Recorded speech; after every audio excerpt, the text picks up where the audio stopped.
Get me ready for the X&O, ayy.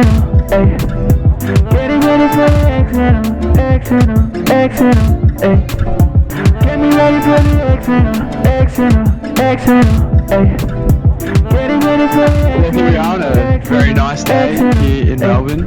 Welcome to the X's and O's podcast. It's presented by AAU Australia. I'm Hayden Stringer. I'm here with Michael Houben. G'day, Michael.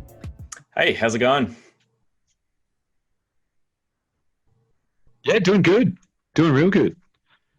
Pretty happy considering how filled this week and the last little bit has been with basketball. How have you kind of been getting your taste? Yeah, I mean, everything's sort of coming back at once. We've had the NBA draft and free agency starting, and there's plenty of basketball to watch. College basketball's to start as well. So it's really making up for the drought that we've had, and it's a bit overwhelming, to be honest. No, I'm with you. It's like we've gone from nothing to everything very, very quickly, and so hard to keep up. But obviously, it's a good problem, not a bad one. Let's go straight into the biggest news of the week, and that is the NBA draft.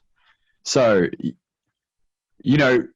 obviously we've discussed, and you're very vocal about your love of the Chicago Bulls. Chicago had a big off season, and one big part of that off season is the draft. How are you feeling as a Bulls fan now that draft is complete? Yeah, it's been a little bit to process. I didn't know what to think of the Patrick Williams pick at number 4 initially, but it definitely caught me off guard. I wasn't expecting him to go as high as he did. But having a look at him and really assessing him a little bit more after he's drafted, I think anyone as an NBA fan, you almost sort of slowly buy into whoever your team drafts. They certainly do a good job of selling whoever they've drafted. But I think in this case, I've really bought into Patrick Williams. He's super young, great physical profile, and he's got a lot of skills. I think he might be close to the youngest player in the draft. So he's really one of those ball of clay prospects. And I think that the defense between him and Wendell Carter would be really impressive in a few years' time. So I'm really happy with that. We got Simonovic and Dotson later in the draft as well. Some sneaky, nice pickups there. But yeah, overall, I'm pretty happy.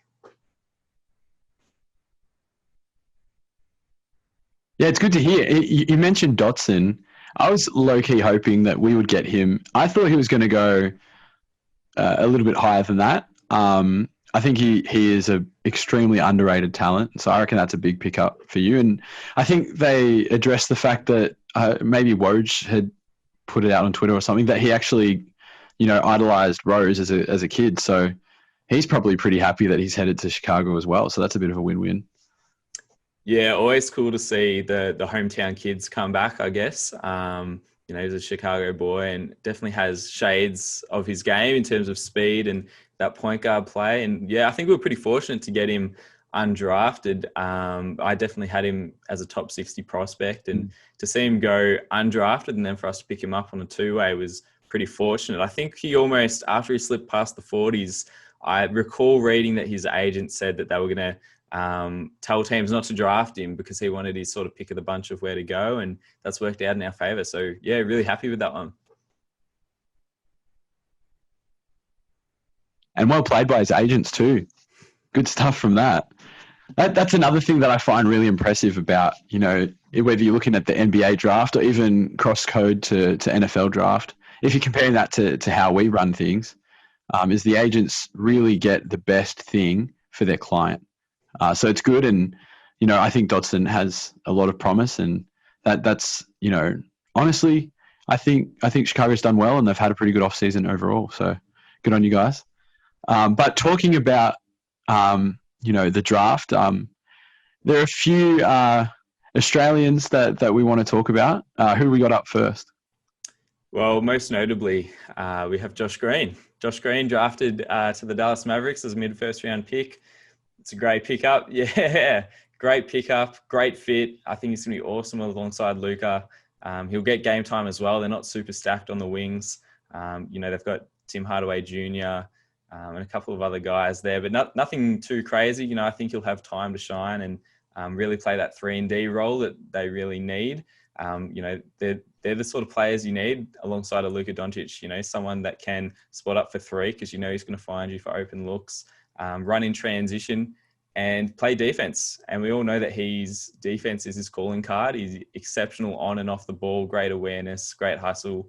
I think it is a great outcome for him and for Australian basketball fans. Yeah, I have to agree with you. And, hearing a lot of the reports, especially going through the combine and draft process, so many trainers, the way that they were kind of speaking about him and more so about his body was very impressive as well, talking about how the way that he moves and the way that he works is at an NBA level. And so, for the deficiencies, that he may have, it seems like he will be willing to be able to work on them and really put time into his game. So that's exciting for Dallas fans. Yep, definitely. I think if you're looking at his pros and cons, if you were to pick at his game, he doesn't really have great self-creation ability. He's not a shot creator by any means. But again, when you have a primary ball handler that's as good as Luka, that stuff isn't really required. And even guys that kind of do have that skill set but aren't great at it and sort of force the issue trying to play their game a little bit may actually be a bit of a liability on a team that needs the ball in their best player's hands. So for Josh to be able to come in, play off the ball, just play that really refined role to a T, which, we know he's going to buy in and do. He said he's willing to do the dirty work. It's going to be seamless. And look, the shooting, some people buy it, some people don't. I think it looks pretty good, at least as a spot-up shooter. And you never know how he's going to develop offensively. He's definitely got the physical profile. He's a great athlete. So I think he can play his way into a starting role over the next few seasons and maybe even a boomer spot down the road. Let's see how that goes. Yeah, I'm going to have to agree with you. And I think a boomer spot down the road might not be a very long road. It could be fairly soon. We'll see how that all pans out, especially, if he's able to really have an impressive rookie season. Hopefully he'll be able to reap the benefits of that. Now Sam Froling is also someone that we're going to talk about to do with this. Sam, came in with a bit of, there was some whispers here and there. People were feeling, one way or the other about him in this draft. How do things go for him? Yeah, Sam went undrafted. He was one of two NBL guys that were eligible that went undrafted, him and Kwat Noi. But I don't think that was a very surprising outcome. I don't think anyone would have necessarily picked them to have been drafted. But I do think they were at least in the conversation. We saw with Justinian Jessup that there is an appeal to having a stash in the NBL, especially in the current climate, to have a guy that's not necessarily on the books immediately, that you can confidently allocate overseas to a league that is going to develop them, because we've seen the NBL prove that over the last couple of seasons. Sam Froling was a great stash candidate to continue at Illawarra and develop his game there. We know that he was a highly ranked recruit going into college. College wasn't really for him. He came back to the NBL, and I thought he had a pretty impressive rookie season. What was marred a little bit by injuries and limited opportunity, but when he was out there, he looked really impressive. He sort of fits that mold of a multi-skilled big that NBA teams are looking for these days. Someone that can shoot a bit, someone that can pass a bit, someone who can handle the ball comfortably, work in the low block as well when needed. He can really do all those things. It's just a matter of really refining them and making them outstanding skills. He's sort of a bit of a jack of all trades big at the moment. And he's not super athletic. He's not going to, really be a domineering athletic inside presence or, rim protector or anything like that. But he is really skilled. And I think over the next few seasons, he's really going to excel in the NBL. I think he's got a starting position waiting for him this season alongside Cam Bairstow with the Hawks. So I'm very interested to see how that goes. I reckon he could a player that he sort of reminds me of a little bit in the NBA is Sabonis. This big, not necessarily a super athletic player, but a big, not athletic, but really skilled player that can, as I said, shoot, handle, pass, all these different things, multi-skilled, lefty as well. They sort of physically resemble themselves as well.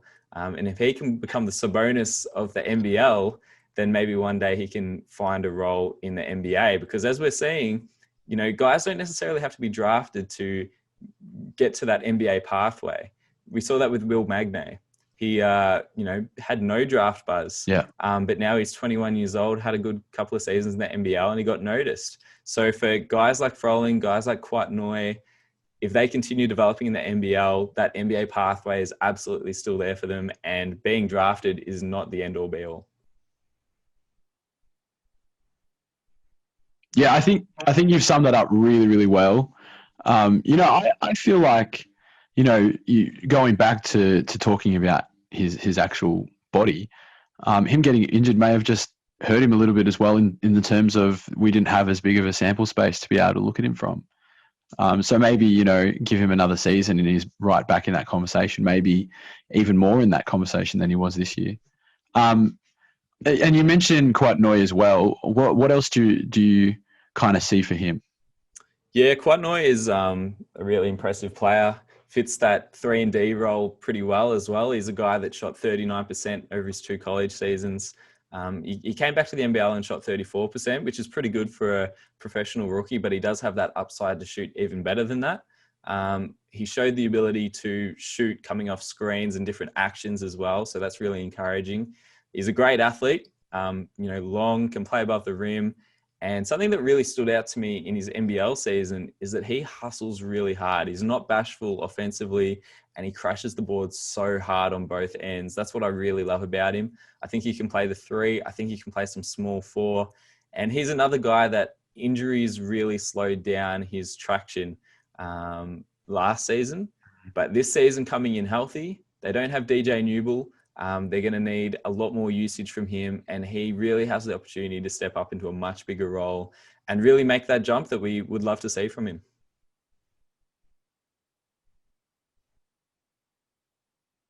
Yeah, no doubt. A big year for him and for Sam Froling as well. Big year, I guess, for someone else in the NBL, someone who did get picked up. Justinian Jessup was able to get his name called at the NBA draft. What do we expect to see from him this year? Yeah, and how did he get there? Yep, Jessup went 51 to the Golden State Warriors. Obviously has been drafted and stashed to the NBL with the Illawarra Hawks. I think it might have been surprising to some, not so surprising to others. He was definitely a fringe draft candidate, but he's a guy that had a very successful college career, dominated with his shooting, not just shooting off the catch, shooting off movement. He's just an elite shooter in every category.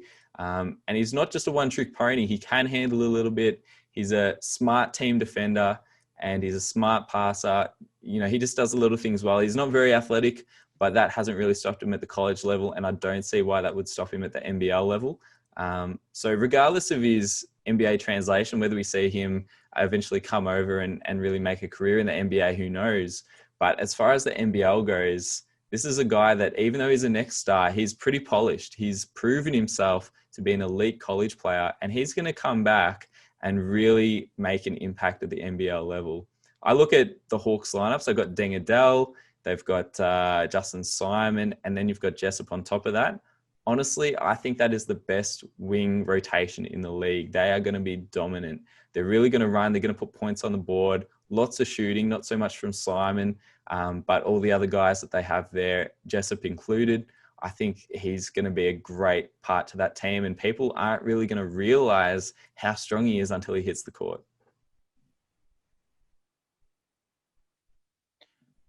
Yeah, and you make a really good point about the Hawks in general. Like, if you look at their team last year in comparison to now, you know, they were very much, you know, they had a lot of bigs in the stock there, and a couple of, you know, big time big men who would have all wanted to have some big minutes, and now we have, you know, more of a wing stack in there. Do you reckon we'll see their actual gameplay change because of that as well?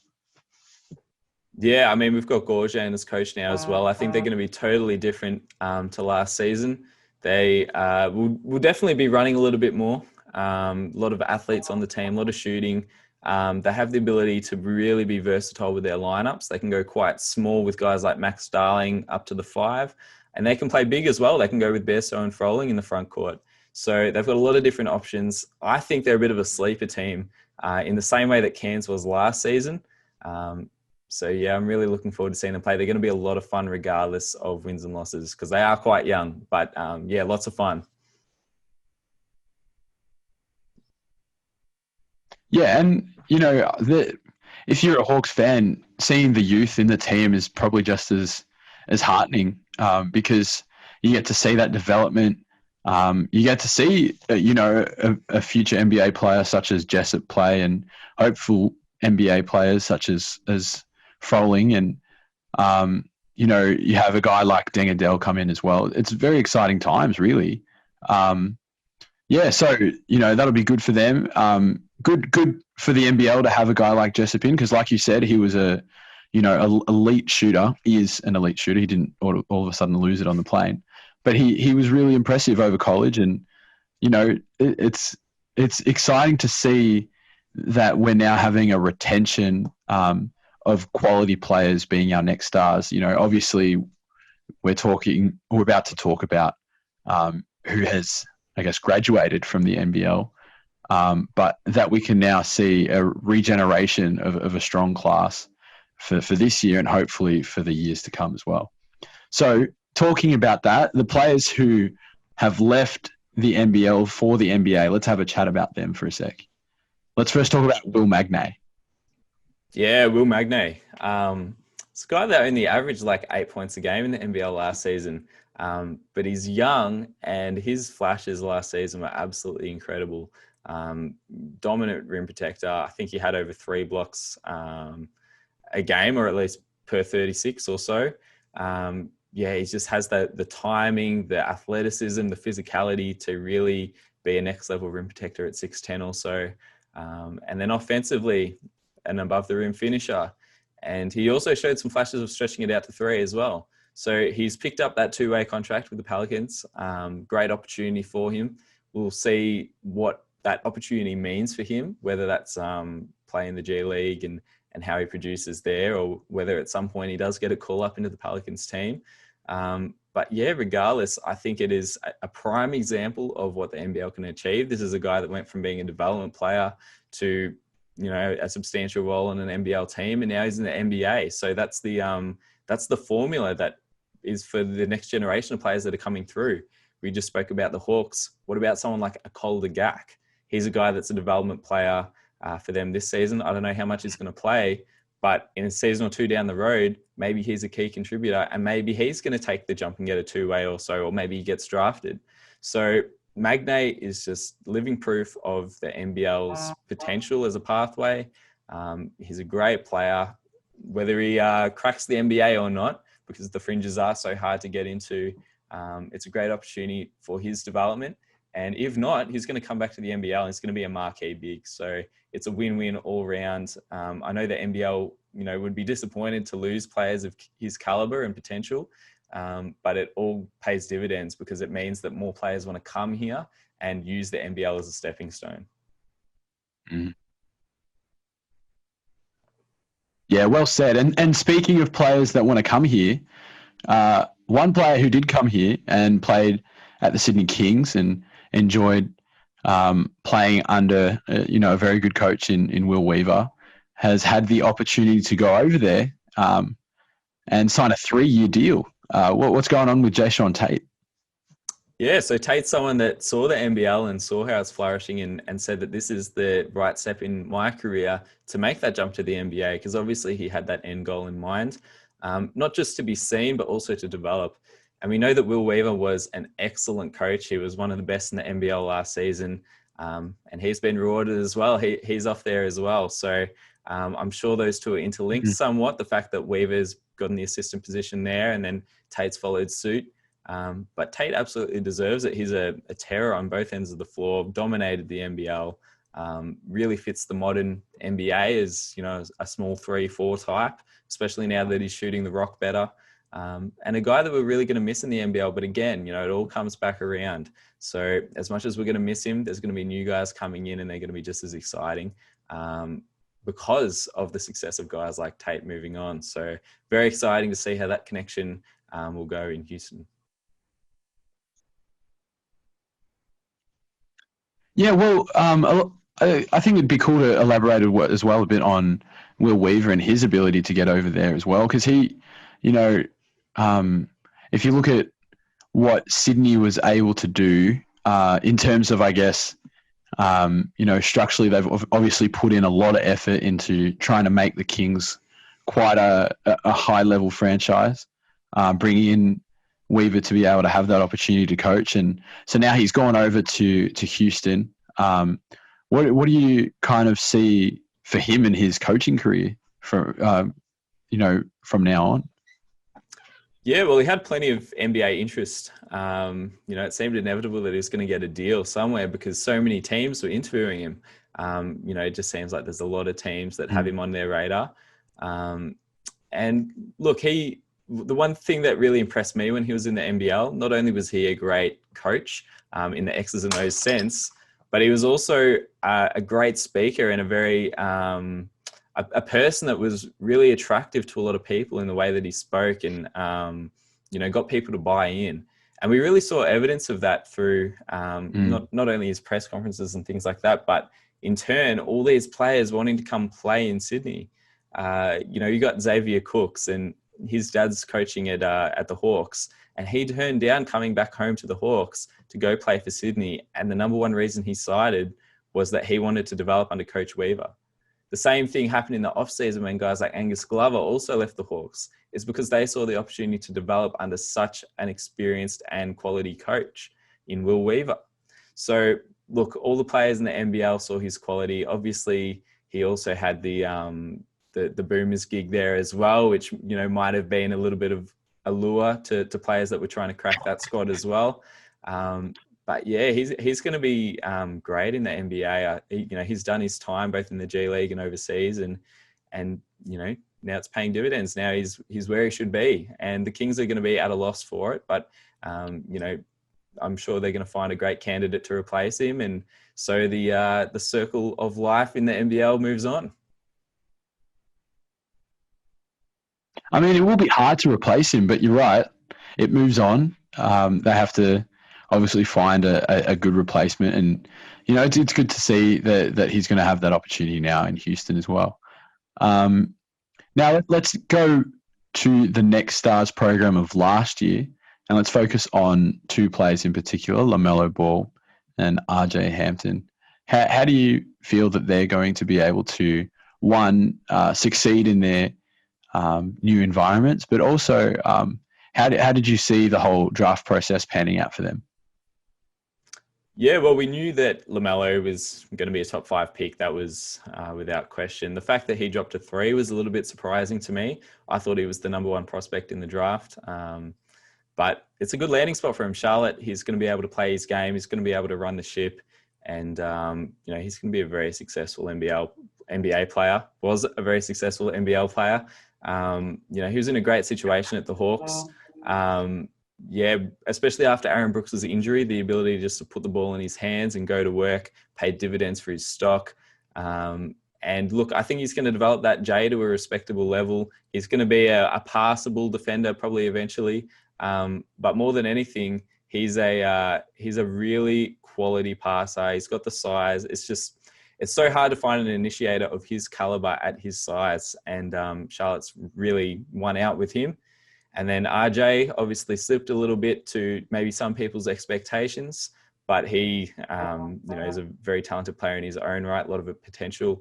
And I thought people were a little bit harsh on his NBL season. I thought he was pretty decent. You know, it's just hard to play off of other players when the jumper's a little bit underdeveloped. But once that comes around, he's got that dynamism as a scorer and an athlete. I thought he competed well on defense. So yeah, I think Denver's found another find, a good find. You know, that they've been getting good draft picks for the last few years now, and he's going to be another contributor. So I think it was a massive plus for the NBL, another feather in their cap.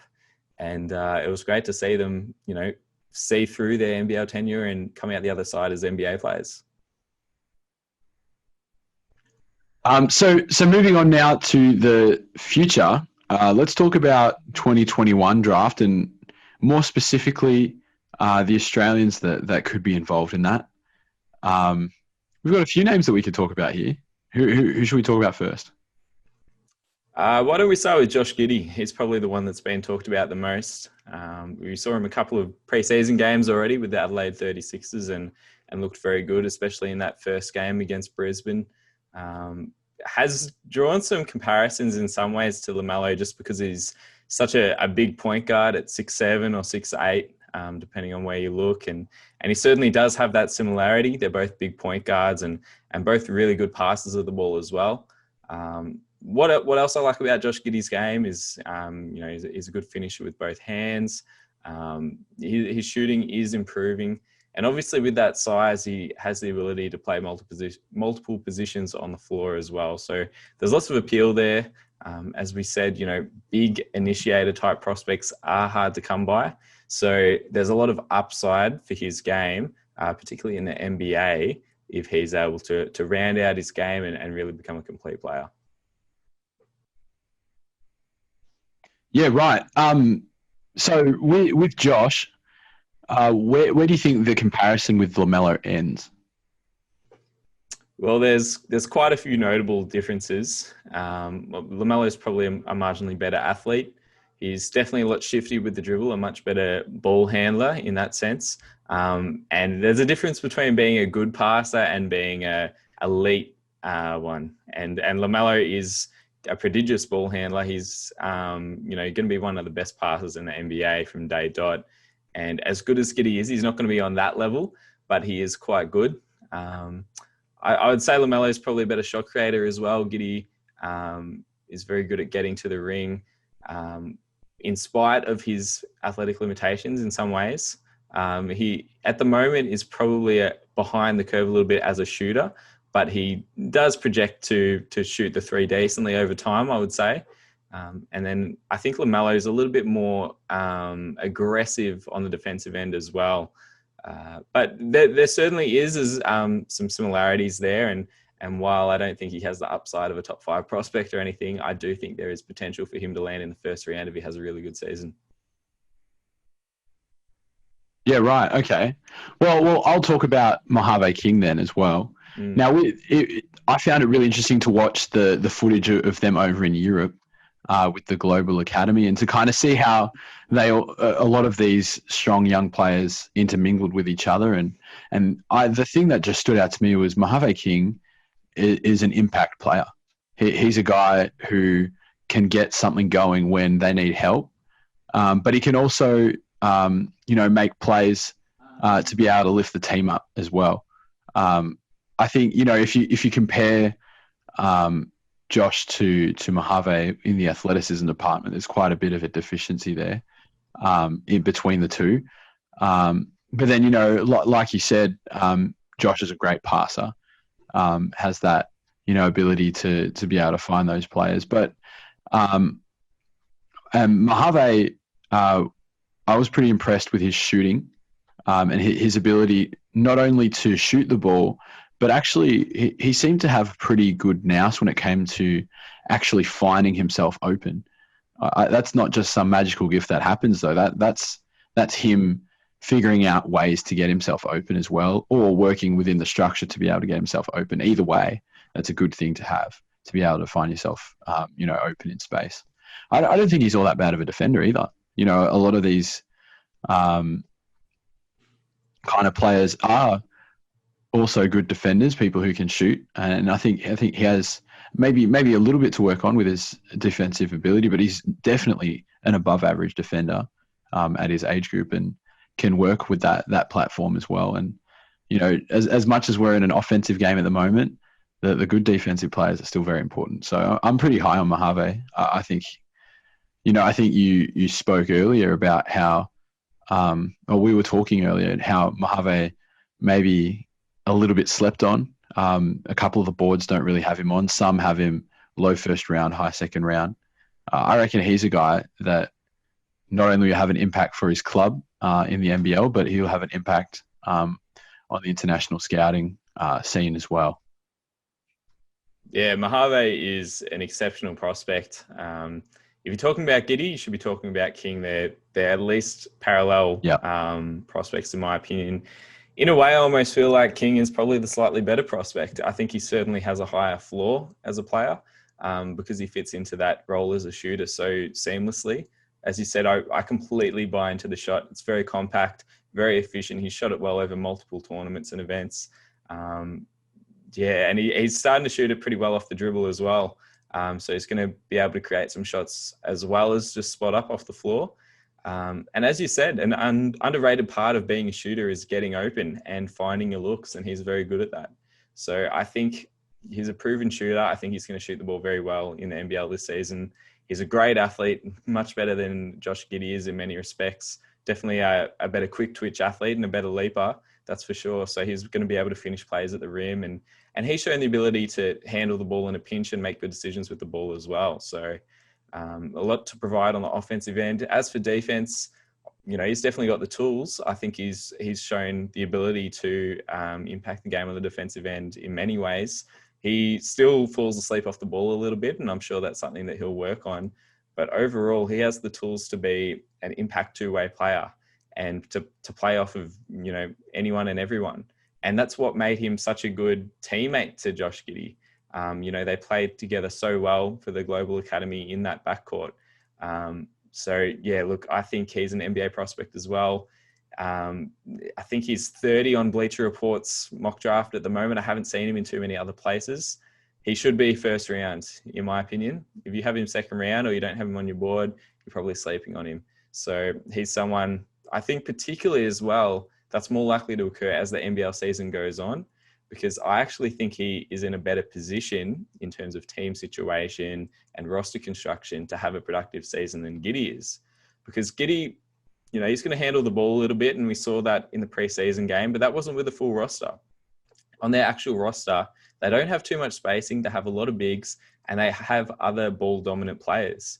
As for the Taipans, obviously King doesn't need as much of the ball in his hands, but he's going to get plenty of usage because they don't have DJ Newell. He's going to step into a pretty strong role onto that team.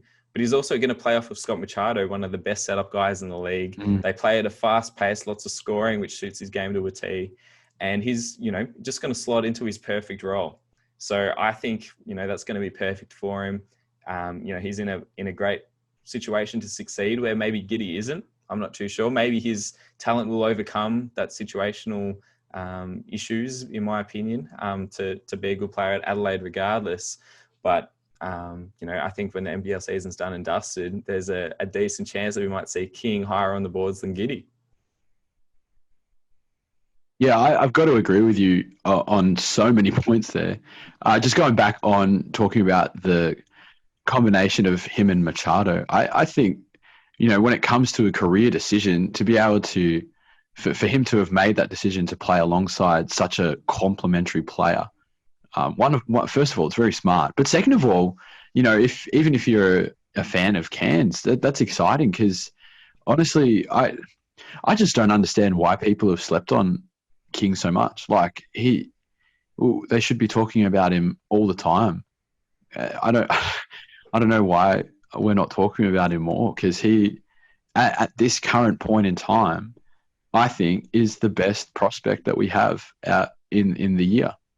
And, maybe it's close, but regardless of the fact that it's close, we should be talking about both of them as equally as much as each other.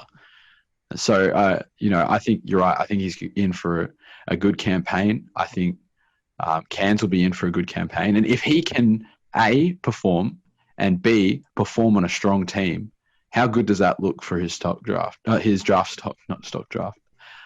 Especially considering that LaMelo only had one of those two and still was able to do well. Yeah, I think he's going to be A, productive, and B, be on a good team that's going to be really successful. And if you can prove that you can be a part of a winning team, then, that goes a long way, especially in a professional league where, you're either putting up, potentially empty stats like LaMelo was, or you're really struggling to crack a rotation in a strong roster, like RJ was at points. So I think King has found a great balance of those two things, and he's going to win people over. He's the disparity between the chatter between Giddey and King, at least on the, in some scenes right now, seems a little bit unreasonable. And that's not a knock on Giddey. And we definitely don't want to pit these two prospects against each other. We want to see both succeed. Yeah, for sure. But it's just the point of saying that, King is every bit of the prospect, and, he should have the hype to match. Yeah, exactly right. And that's a good point that you make. This isn't, trying to degrade Josh Giddey in any stretch, because Josh Giddey is still a great prospect in and of himself. It's just that, this guy is also very, very good. So, it's props to both of them, and it should be exciting times for Australian fans. And the one thing that I think this is really exciting for, with the whole progression of how we're seeing now that NBL players have a pathway to the NBA, and now we're seeing that young Australian players are coming through the NBL.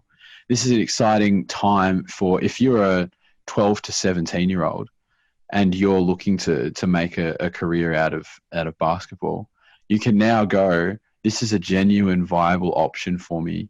And I should be watching what these guys are doing as well, paying attention to the NBL, watching their pathway, looking at how they're performing, looking at the things that they're changing. It's a really great opportunity that is not far from home, especially in this COVID, life that we are now having to deal with a lot of uncertainties and all of that going around. To look at the way that it's going, we have a lot of options now for these kids to be able to get the most exposure, but also get the best development as well. Yeah, I think with their success, it's going to breed even more young players going through the pathway. We spoke last week about, a potential G League and what that could mean for the league, and for young prospects coming up. And we're definitely seeing plenty of young guys consider their options right now. You've got Blake Jones at Brisbane, you've got Tamuri Wigness, as well as these guys, plenty more coming through. And it'll be interesting as well to see next season, does, Giddey and King's success mean that a guy like Dyson Daniels or a guy like Tafari Gapare then looks at the program and says, hey, I want to jump on board this as well, because there's no doubt about it, they're probably going to get offered the same thing that they did. And yeah, if the NBL can get a couple of those top tier guys every year, then they've succeeded with what they've been meaning to achieve with, bring these young guys through their program and be part of their NBL to NBA pathway. Yeah, and it also prompts taking a closer look at the Tane Murray situation as well, with the fact that he's still going to college as well as being a development player at the Breakers. And, do the Breakers try and do that again with Tafara, that would be insanely awesome if that did happen. Or does he end up just going through the NBL system? Does Dyson Daniels end up going through the NBL system? Does he do a year as a development player and go play college? Like now we're seeing there's so many, different options for these kids. And if that was to happen, I just reckon, junior basketball will boom. And we're already in a boom. If we can, out-boom our current boom, that would be, we're looking at seeing Australia and New Zealand being very competitive for a very long time. Yeah, we're certainly seeing a golden age of prospects coming through, and I don't see that stopping anytime soon. So I don't see why it's not a good option for them. College may be a great option for them. Obviously, they have to decide on a case-by-case scenario what's right for them.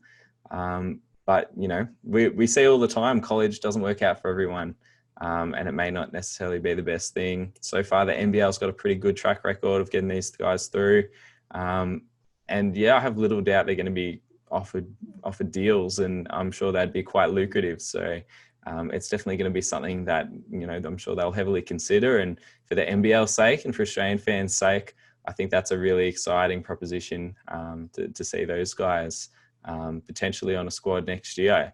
And as you said, Tane Murray is worth another mention. There is that possibility of playing as an unpaid development player and maintaining your college eligibility. I don't necessarily see these big 5-star guys, like Tafara, maybe Dyson Daniels, I don't know, going that unpaid route. Maybe they might train with teams, but not join the team during the season, and then go the college route. But I think it's going to work great for Tane. I think, we've spoken about him quite highly before. He's definitely a guy that could be a potential NBA prospect, and the fact that he's going to be able to do college in a great situation as well as play for the Breakers, I think he's getting a win-win situation right there. Yeah, no doubt. Well, there's another Australian player who hasn't taken the NBL Next Stars route. Let's talk about him for a second and kind of, I guess, what he's going through at the moment. Who are you referring to there, Hayden? Because there might be a couple. I'm referring to one Makua Maker. Sorry, Makua Maker. Yeah, well, he was actually offered a Next Stars deal, I believe, but he publicly went on Twitter quite earlier in the year and said that that option wasn't going to be right for him, and obviously we know that he made the move to Howard, which was a pretty groundbreaking move in its own right. So hats off to him. It'll be interesting to see what happens with his stock. As of the time of recording, we've seen him play 2 games. I think he's had 12 points apiece in those games and looked okay. But for the conference that Howard's playing in, he's going to have to really dominate to get his draft stock back up. I mean, that's hard for a big man prospect to be able to put the team on his back. But it's something that will need to be done at Howard for him to climb back up the ranks, because right now I think he's 75th on ESPN's draft board. But he was as high as a top 10 guy. I think he was the second highest rated center prospect in his class in his last year of high school before injuries started piling up. So he certainly has the potential there. We'll just have to see how the college season plays out. As of right now, they've said that he's going to be out indefinitely with a groin injury. So that, may have hampered his first few games there. And in a way, you kind of hope that was the case, because he will need to play better than he did in those first 2 games to really get his name back on draft boards. But he certainly has that potential. It's very exciting to see another Maker, progress into these draft boards. And to be honest, I think he has the most offensive potential of all 3 of the Makers, Matur, Makua, and Thon. I think he is the best offensive player of all of them. So hopefully he can string some good games together once he's back. do you reckon, let's say he comes back towards the end of the season, maybe he is out for a little while. In this hypothetical, say he finishes playing the last 3 or 4 games and he plays well, would he be better off to declare for the draft after that, or would he be better off giving himself a sophomore season at Howard? It's a tough one. It really depends on his stock and what intel he's getting in regards to that. I think that would be too small of a sample for him to have made any ground on boards. Maybe he'd be an undrafted sort of 2-way guy in that instance. So I think in that scenario, it'd be best for him to go back for a sophomore year. But that begs the question, if he hasn't had a successful year at Howard, which was, a pioneering, but in terms of on-court basketball decision-making, it's a pretty unlikely scenario for him to go down that route. So for him, maybe he questions, do I continue at Howard? Do I transfer? Do I maybe go overseas and play professionally for a bit? What is my best option going forward? Because he really needs a situation where he can prove himself and stay healthy. So it's a really important season for him at Howard. I think he has to have a successful season at Howard. Otherwise, he's really going to go off people's minds leading into the draft and his subsequent drafts. Yeah, well, I guess when the news came out of him going to Howard, everyone was excited in terms of how groundbreaking it was. Obviously, because not every program is ranked equal. in terms of there are certain programs which the media will give more weight to, and certain schedules that the media will give more weight to based upon the strength of these teams. With him being there, obviously it was a big risk to be able to do that. Do you reckon if you were in his position, would you feel satisfied regardless of your output or the results that came from it? Or would you be concerned if it didn't work out? Yeah, well, it totally comes down to what he prioritizes. I mean, there's definitely that argument there that, he's made a groundbreaking move going to a HBCU and that will encourage more players to go down that route. But if he doesn't have a successful season, how many guys are going to go join him? Maybe they will see that as proof that that's not the best thing for their careers. So I think it was great at the time. We have to see how it plays out. But if he is unable to have a successful season, and obviously, if it's due to injuries or something, then you'll have to chalk it up to that, and you can't really make any evaluation either way. If you went to Kentucky and he was injured half the season, then the same thing would apply. But ultimately, I'm a little bit skeptical. We'll have to see how that plays out. I think he may end up looking at different options after this season. Right. Okay. That's a good point. Now, kind of going away from Australia, actually, there's a bit of basketball going on in a different part of the world, but we hold interest in it because a lot of players playing in this competition do have connections to Australia. I'm talking the South Sudanese basketball team. Michael, you've kept a pretty close eye on how they've been going, and obviously the players that are more connected to Australia as well. What have you been able to notice so far? And is there any players that have stood out? Yeah, so South Sudan is playing in the Afrobasket qualifiers at the moment. They were, a bit of a wild card to just sneak in at the last minute due to another withdrawal because they lost to Cape Verde to initially qualify. So they're very fortunate to be in this position in the first place. But so far, so good. They've been doing really well. They had two really tough opponents in Nigeria, who's the number one African team in Africa. And then they also had Mali, who are a pretty strong team in their own right. Unfortunately, they lost the game to Nigeria. That was pretty expected. They lost that one 76-56. And then they won the one against Mali just last night.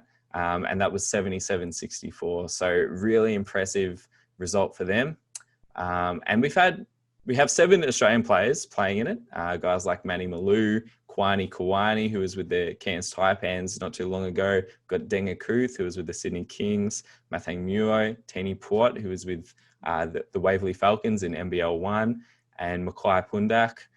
But most notably, there's 2 young guys. Obviously, we like to highlight the young guys here. And that's Jackson Makoi and Ball Back. And Jackson Makoi in particular has been balling out in these 2 games. He's been their best point guard option. Against Mali, he had 10 points, 6 rebounds and 5 assists. Against Nigeria, he had 8 points, 2 rebounds and 3 assists. So he's been really exceptional for a 20-year-old in these events so far. And I think he's really putting his name on the map. He's a JuCo right now, but you never know if he might want to go transfer into a D1 program in the future. I definitely think he's up to that ability. And I think, look, NBL teams have already shown an interest in him, and this is only going to help his cause. So great play from him. As for Bowlback, he's played in one of the games, the one against Nigeria, and he scored a couple of points in those ones. And he's played for South Sudan in previous events this year and done quite well. So he's a really athletic guard in his own right. And some people might remember the name because he was actually MVP of Youth League Div 2 in 2018 with Melton. So to come from, I guess, relatively humble competition in Youth League Div 2 to be representing in Afrobasket is just a really cool thing to see. And, great to see all of our Australians representing South Sudan at this tournament, and they're really doing themselves proud. They've had Lawal Dean coaching them, which, you can only imagine would be an awesome experience. And, they really take pride in representing their roots and their heritage. And this is just the tip of the iceberg for them. That, you know, they've got so much talent in that continent, both to bring into the team now, but also untapped talent that they can develop over the coming generations. So it's great to see them, you know, doing such positive things for their community, and to see these young guys in particular ball out and improve their stock as young prospects. Yeah, and you know, you look at it, like you look where they're at right now, and obviously their ranking is still fairly low, but give them 5 years. They could be a massive bolter into contention. Give them in 20 years' time, they could be one of the superpowers of basketball. There's just so much talent that is there, and like you said, even untapped talent and untapped potential. Um, we just never know, you know, what could be available. So it's really exciting to be able to kind of map the current stage that they're in, and hopefully we can look back in a little while and go, wow, look where they've come from, and look at where they're at now. It'd be awesome. Yeah, this is really pioneering for them. You know, they're not favorites at this event. They probably won't make it all the way to Afrobasket, would be my prediction personally. But this is the first time they've even played in the qualifiers. This is real groundbreaking stuff for them as a basketball nation. And, you know, these guys are always going to go down as the guys that paved the foundation for the future of South Sudanese basketball on a national level. So, you know, it's, you know, really impressive what they're doing. In a more general sense, African basketball, I think, will be the narrative of the next couple of generations. We're only seeing, you know, a little bit of it tapped into now. You know, guys like Joel Embiid and OG Anunoby. There's so many amazing African players in the NBA, and you know, that's with Africa having very little resources and opportunity to develop talent.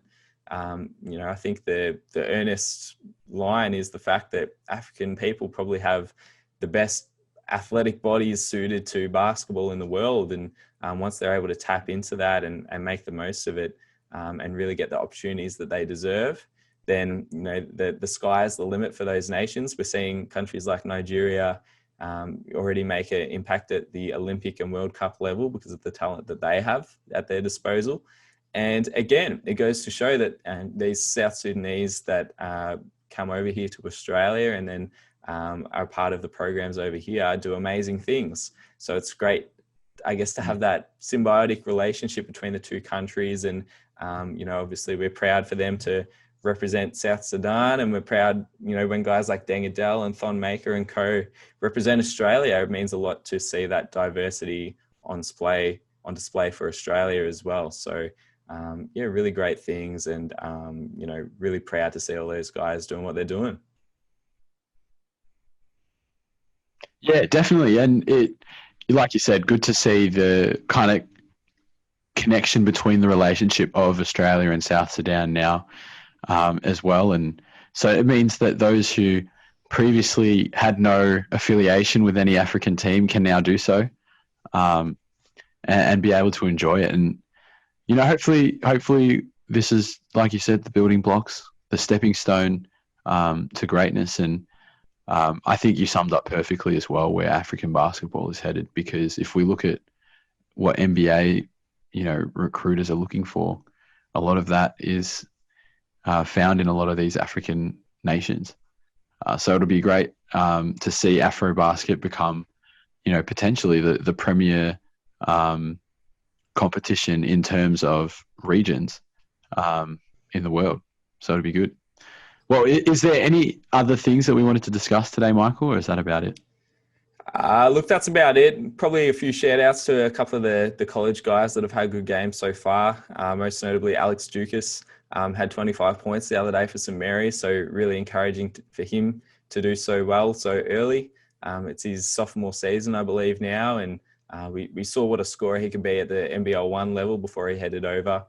Was the leading scorer, I believe, for COE a couple of years ago. So he's doing great things. There's so many others playing and contributing at their respective colleges. But yeah, we'll have to wait and see. it's a, as I said at the start of the episode, it's a overwhelming task to try and keep track of everyone. But I'm sure that the notable performances, like JuCo says yesterday, will come to our attention. You're not wrong. It is overwhelming, but we're going to do our best and have a bit of fun along the way as well. So I guess that's us today from the X's and O's podcast. We have been presented by AAU Australia. We hope you've enjoyed listening along and having a good one. And well, should we try it? The sign off. Is it coming back? We go 3, 2. I don't know. This isn't going to work. We got a delay on this Zoom call.